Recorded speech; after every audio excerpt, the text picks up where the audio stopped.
Y durante estos días anteriores hemos estado escuchando como esta primera parte del discurso en el que Jesús se ha presentado como el verdadero pan bajado del cielo. Entonces Jesús, en lugar de rebajar lo que ha dicho, lo que hace es reafirmarse en sus palabras, como queriendo eliminar toda sospecha. Cuando uno dice amén a la comunión, está diciendo algo profundamente comprometedor, y es quizá el acto de mayor responsabilidad que un hombre y una mujer pueden decir y pueden hacer en este mundo.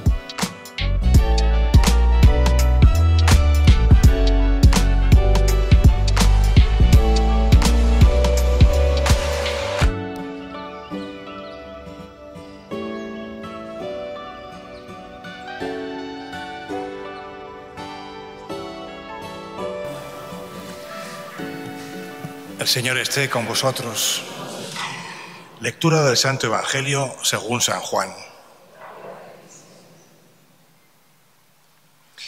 En aquel tiempo dijo Jesús a la gente: Yo soy el pan vivo que ha bajado del cielo. El que coma de este pan vivirá para siempre. Y el pan que yo daré es mi carne para la vida del mundo. Disputaban los judíos entre sí: ¿Cómo puede éste darnos a comer su carne? Entonces Jesús les dijo: en verdad os digo, si no coméis la carne del Hijo del Hombre y no bebéis su sangre, no tenéis vida en vosotros. El que come mi carne y bebe mi sangre tiene vida eterna, y yo lo resucitaré en el último día. Mi carne es verdadera comida, y mi sangre es verdadera bebida. El que come mi carne y bebe mi sangre habita en mí y yo en él. Como el Padre que viene me ha enviado y yo vivo por el Padre, así, del mismo modo, el que me come vivirá por mí.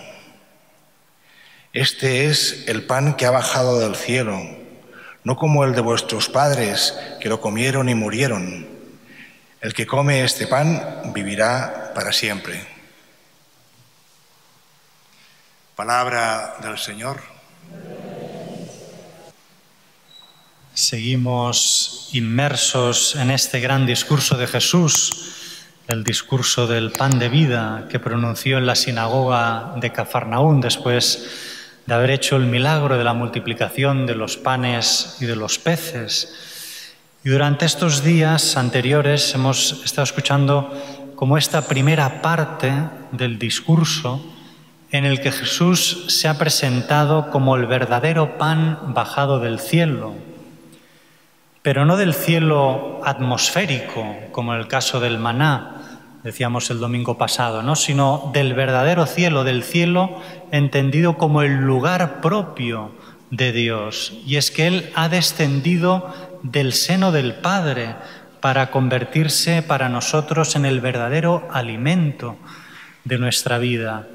Aquel alimento que es el único que puede saciar esa sed y esa hambre que no es solo biológica, física, sino esa hambre más profunda que anida en el corazón de todo hombre y de toda mujer, esa hambre, ¿no?, de una felicidad infinita, de una vida verdaderamente plena, en definitiva, esa hambre y esa sed de Dios. Y es que solo Dios está a la altura del hombre, solo Dios está a la altura de las exigencias más profundas de nuestro corazón. Y Jesús se presenta precisamente como el pan vivo bajado del cielo, el único que está a la altura de nuestro corazón. Y al hacerlo, nos está diciendo que Él es la verdadera palabra de Dios encarnada, hecha hombre, porque para los judíos el verdadero pan del cielo era la palabra de Dios. Era la ley de Dios, la ley dada por Dios a Moisés. Ese era el verdadero alimento para un judío. Por eso Jeremías, el profeta Jeremías decía: siempre que me llegaba tu palabra, yo la devoraba. y era un gozo y una delicia para mí, porque la palabra de Dios para los judíos era el verdadero alimento del alma, lo que alimenta su alma. Por lo tanto, Jesucristo, cuando se presenta como el pan vivo bajado del cielo, se nos está presentando como la palabra de Dios encarnada, hecha hombre. Y por eso pide que den el paso y crean en Él, porque Él lleva a plenitud la ley de Dios. Y en esta segunda parte del discurso, Jesús da un paso más todavía, va más lejos. Nos viene a decir que Él, como pan bajado del cielo, es la verdadera palabra de Dios hecha hombre. Ahora Él dice que el pan que Él dará es su carne para la vida del mundo. Con lo cual nos está diciendo que no solo Él es la palabra de Dios hecha hombre, sino que además Él literalmente se nos va a dar como alimento. Como Él dice, ¿no? Y que Él mismo literalmente se nos va a dar como alimento. Es decir, que no solo es la palabra de Dios hecha hombre, sino que además Él, que es la palabra de Dios hecha hombre, literalmente se nos va a dar como alimento. Con lo cual eso creó una gran perplejidad ante los judíos, ¿no? Como empezaron a murmurar y a discutir sobre cómo puede darnos su carne. Entonces Jesús, en lugar de rebajar lo que ha dicho, lo que hace es reafirmarse en sus palabras, como queriendo eliminar toda sospecha de que pueda interpretarse sus palabras en un sentido alegórico, metafórico, ¿no? Y es cuando dice, en verdad os digo, si no coméis la carne del Hijo del Hombre y no bebéis su sangre, no tenéis vida en vosotros.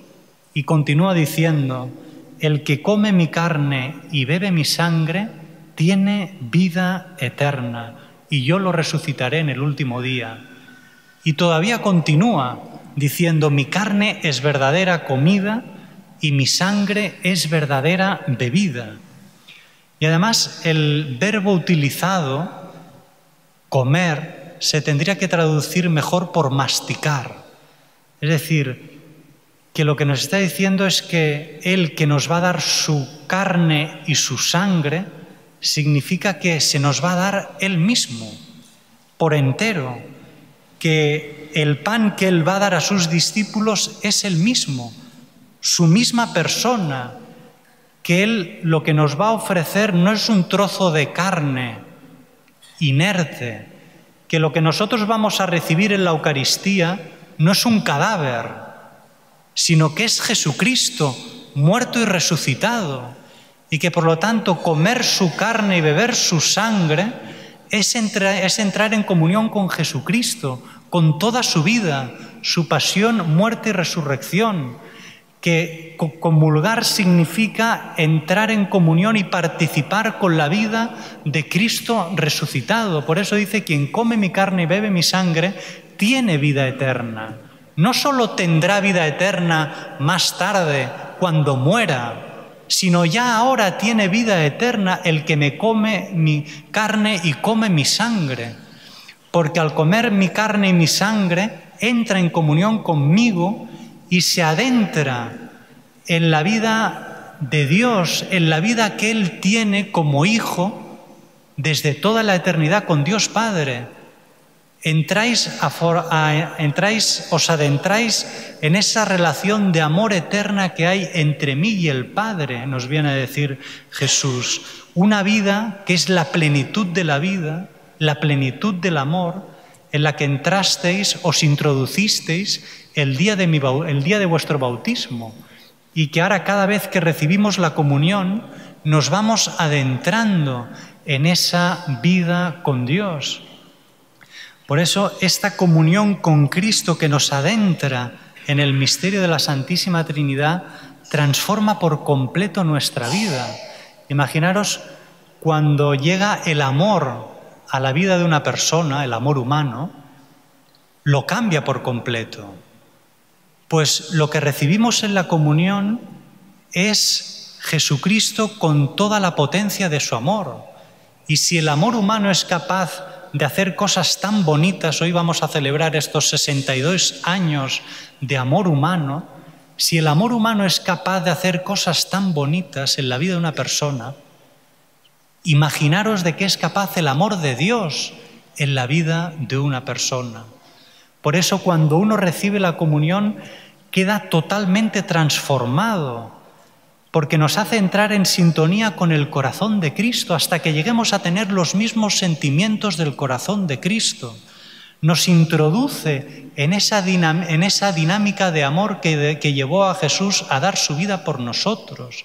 Al comulgar quedamos como, por decirlo así, atrapados en esa dinámica de amor que llevó a Jesucristo, al Hijo de Dios, a la palabra de Dios, a hacerse hombre y morir por nosotros en la cruz. Y al darse como alimento en la comunión, nos introduce en esa dinámica de amor. Por eso, cuando uno va a comulgar y el sacerdote o el diácono le presentan la forma consagrada, le dicen el cuerpo de Cristo. Y tú respondes amén. Pero cuando tú respondes amén, no solo estás haciendo una confesión de fe, de que realmente crees que ese es el cuerpo de Cristo y por eso respondes amén, porque crees firmemente que lo que se te presenta no es simplemente un trozo de pan, sino que es el mismo cuerpo del Señor, que ahí está realmente presente Jesucristo con su cuerpo, sangre, alma y divinidad. Cuando dices amén, no solo haces un acto de fe en la presencia real de Jesucristo en la comunión, sino que lo que estás haciendo es que aceptas entrar en esa dinámica de amor que llevó a Jesucristo a dar su vida por nosotros.